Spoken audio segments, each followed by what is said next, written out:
আপনি ভিডিও করে তো ঘরে নিচ্ছেন, তো ঘরে শোনাবেন, তো চেহারাও দেখাবেন, ওয়াজও শোনাবেন স্ত্রীকে, সওয়াব হবে না গুনাহ হবে? তাই আল্লাহর রাস্তায় এই যে লম্বা লম্বা মোবাইল, এগুলো ভাই আমরা কমাই, এগুলোর ব্যবহার কমান। এগুলো যারা ব্যবহার করে ওরা চোখের গুনাহ থেকে বাঁচা অনেক কঠিন। নিজের অন্তরকে জিজ্ঞেস করেন না, নিজের অন্তরকে জিজ্ঞেস করেন। এই লম্বা মোবাইল আমরা কয়জন চোখের হেফাজত করতে পারি, কানের হেফাজত করতে পারি কয়জন? জরুরতের জন্য বটন সেট ছোটগুলো নেন, যেটাতে টাচ নাই, নেট নাই।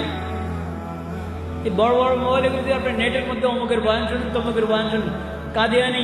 কাদিয়ানি অনেক ওয়াজ কর্ণওয়ালা আছে।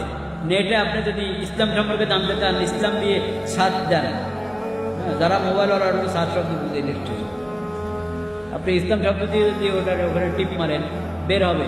তো বের হবে কারা? দেখবেন কাদিয়ানি ওয়াজ কর্ণওয়ালা ওয়াজ করতেছে। আপনি তো ভালো বলবেন যে এই ভালো দাড়ি রে, ভালো পাগড়ি রে, হ্যাঁ টুপিও সুন্দর, আপনি তো ভক্ত হয়ে যাবেন, কাদিয়ানির ভক্ত হয়ে যাবেন।